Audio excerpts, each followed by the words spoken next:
Dictator साहब ने अपने आप को ही फील्ड मार्शल का ओहदा दे दिया है। वफादार चाइना के लिए जो वहां पे खड़ा रहे और वो वफादार गुलाम जो है चाइना का, उसका नाम है फील्ड मार्शल आसिम मुनीर। इस वक्त आर्मी चीफ मतलब आप अंदाजा नहीं कर सकते। और ये कौन आर्मी चीफ है पता है? ये डीजी आईएसआई था इमरान खान के उसमें। तो इमरान खान ने इसको डीजी आईएसआई के ओहदे से हटाया था क्योंकि ये कैपेबल नहीं था, ये साजिशी था। लेकिन एक तो ये जो कहते हैं कि ये जो एजाज दिया जाता है ना, बड़ी लंबी जंग कहते हैं कि होती है।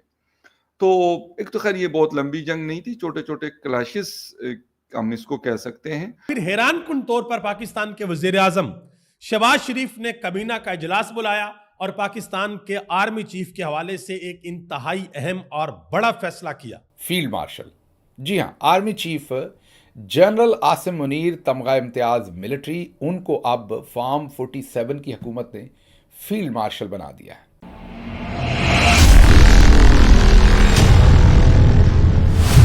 हर हर महादेव दोस्तों, द नेशन रिएक्ट्स में आपका स्वागत है। पाकिस्तान के आर्मी चीफ आसिम मुनीर का प्रमोशन करके उसे फील्ड मार्शल बना दिया गया।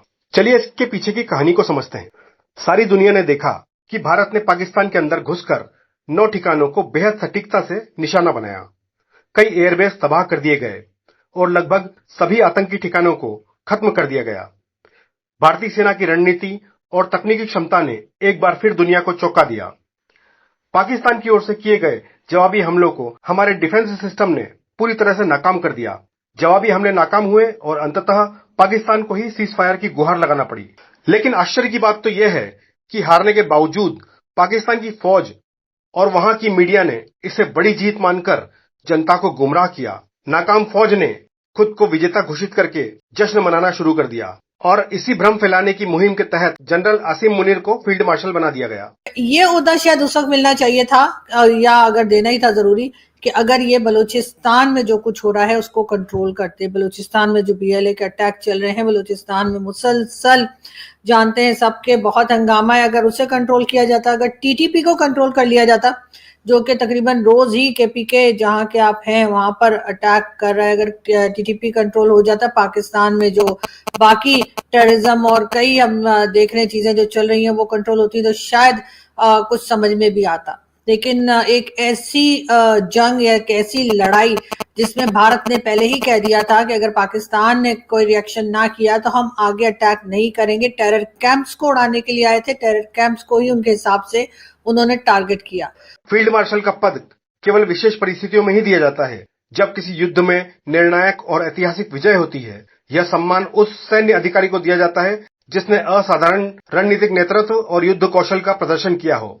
उदाहरण के तौर पर भारत में सैम मानेकशॉ को 1 जनवरी सन 1973 को फील्ड मार्शल के पद पर मनोनीत किया गया था। उन्हें यह सैन्य सम्मान 1971 के भारत पाकिस्तान युद्ध में उनकी उत्कृष्ट सेवा और निर्णायक नेतृत्व के लिए प्रदान किया गया था। अब सवाल यह उठता है, क्या किसी पराजित सेना के मुखिया को सिर्फ इसलिए ऊंचा पद देना तर्कसंगत है ताकि उसकी नाकामी पर पर्दा डाला जा सके? सोचने वाली बात यह है, आपके सैन्य ठिकाने नष्ट हो जाएं और आपके जवाबी हमले भी विफल हो जाएं, तब भी अगर सेना प्रमुख का प्रमोशन होता है तो यह समझ लीजिए कि आप पाकिस्तान में हैं। दोस्तों, सोचने वाली यह बात है कि general Asim Munir, field marshal Asim Munir बने कैसे। इसके बैकग्राउंड में हमें अगर हम समझें कि यह पूरा कांड हुआ कैसे, और कांड ही है ये बहुत बड़ा, और इसका खामियाजा इसकी ईएमआई हर एक पाकिस्तानी को अपनी जेब से, अपने बच्चों का पेट काट के, लिटरली एक एक रोटी कम करके देनी पड़ेगी। अब मैं आपको समझाता हूं हुआ क्या है और हुआ क्यों है, मोर इंपॉर्टेंटली। अब देखिए दोस्तों, साफ सीधी बात है कि पाकिस्तान का एक इतिहास रहा है, राइट। आप बात कर लीजिए जनरल याहिया खान की, आप बात कर लीजिए जनरल परवेज मुशर्रफ की, आप बात कर लीजिए अयूब खान की, आप किसी भी इनके डिक्टेटर की बात कर लीजिए, आपको एक बात पता लगेगी कि जब इनको मार पड़ती है तो वहां पे प्रमोशन होता है। आप लोग दोस्तों अक्सर हंसी मजाक में पूछते हैं मुझसे कि मेजर साहब, ये जो पाकिस्तानी आर्मी के जनरल्स अपनी छाती पे इतने मेडल पहन के चलते हैं, मेडल हैं किस चीज के लिए? ओ भाई, मेडल को मारो गोली, ये प्रमोशन किस चीज के लिए हो गया? मुझे तो ये समझ में नहीं आया। मेडल तो फिर छोटी चीज है, मेडल तो फिर छोटी चीज है, ये इसको जनरल से फील्ड मार्शल बना दिया। डिक्टेटर साहब ने अपने आप को ही फील्ड मार्शल का ओहदा दे दिया है। इससे पहले एक डिक्टेटर यह काम कर चुका है। जी हाँ, फील्ड मार्शल अयूब खान। पूरी कौम को ये याद है। आपको बहुत सारी चीजें सुनने को मिली होंगी। आपने सुना होगा कि फील्ड मार्शल का ओहदा महज एक अजाजी ओहदा है। ये 5वां सितारा महज इज्जत के लिए दिया जाता है। इसकी कोई ऑपरेशनल वैल्यू नहीं है। असल में तो आर्मी चीफ का ही ओहदा है। आपको ये भी सुनने को मिला होगा कि इसमें एक्स्ट्रा कोई मराहत भी नहीं मिलती। तो बेसिकली वैसे ही बस नाम के साथ फील्ड मार्शल लगा दिया गया है। ये आपने बहुत कुछ सुना होगा। लेकिन मैं आपको एक और एंगल भी बताना चाहता हूं, क्योंकि हमने हमेशा हर एंगल से इनको कवर करना है, क्योंकि ये शैतान की आंत है कि कोई भी काम बगैर किसी वजह के नहीं करते। तो वो वजह मैंने आपको बतानी है कि क्या है। फील्ड मार्शल का ओहदा जब मिल गया तो इंडेफिनेट पीरियड के लिए है। वैसे तो फील्ड मार्शल एक ऐसा आजादी होता है जैसे कोई बंदा एक बार सदर बन जाए तो उसको हमेशा सदर कह के पुकारा जाता है। तो ये रिटायर भी हो जाए तो फील्ड मार्शल ही कहलाते हैं। ठीक है, पाकिस्तान क्या समझता है, मैं अगर इसको थोड़ा सा अंडरस्टैंड करूं, अभी नरेंद्र मोदी के 4 साल मौजूद हैं, इसको जरा समझिएगा। Still 4 more years for prime minister Modi, 4 more years for prime minister Modi.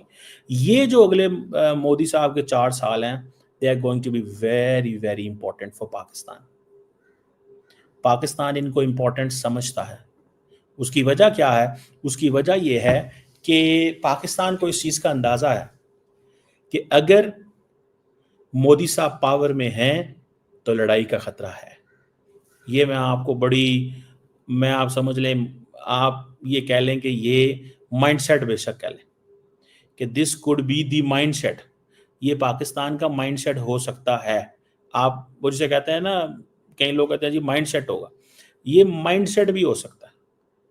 ठीक है जी, कि जनाब हमें ये वो इन चीज़ों को समझते हुए कि अगर मोदी साहब पावर में हैं तो ये जहन में रखें कि इंडिया के राफेल उड़ेंगे, और वो राफेल उड़ेंगे और एक वो जिसे कहते हैं ना खदशा जंग का है। So for that matter military leadership जो है वो पाकिस्तान की, उसमें कॉन्टिन्यूटी रहनी चाहिए। अगला हमला अजी भारत मुलव्वस है। मतलब यार मान लिया भारत मुलव्वस है तो फिर रोको ना, आपका काम है, और जवाब दो। आप सामने आके जो तरीका है जवाब देने का क्या तरीका होता है कि अगर आपके मुल्क में टेररिज्म होती है तो आप दूसरे मुल्क में टेररिज्म नहीं करते, आप उनके ऊपर अटैक करते हैं। आप उन्हें बताते हैं कि आपने हमारे मुल्क के अंदर ये किया है।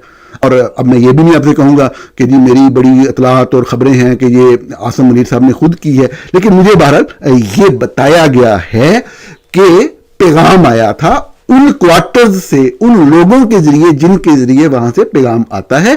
और उसके बाद आगे शहबाज शरीफ साहब ने मशवरा किया नवाज शरीफ से या नहीं किया, या कैबिनेट में क्या डिस्कस हुआ क्या नहीं हुआ, वो तो खुद वो अपने मुंह से मना रहे हैं।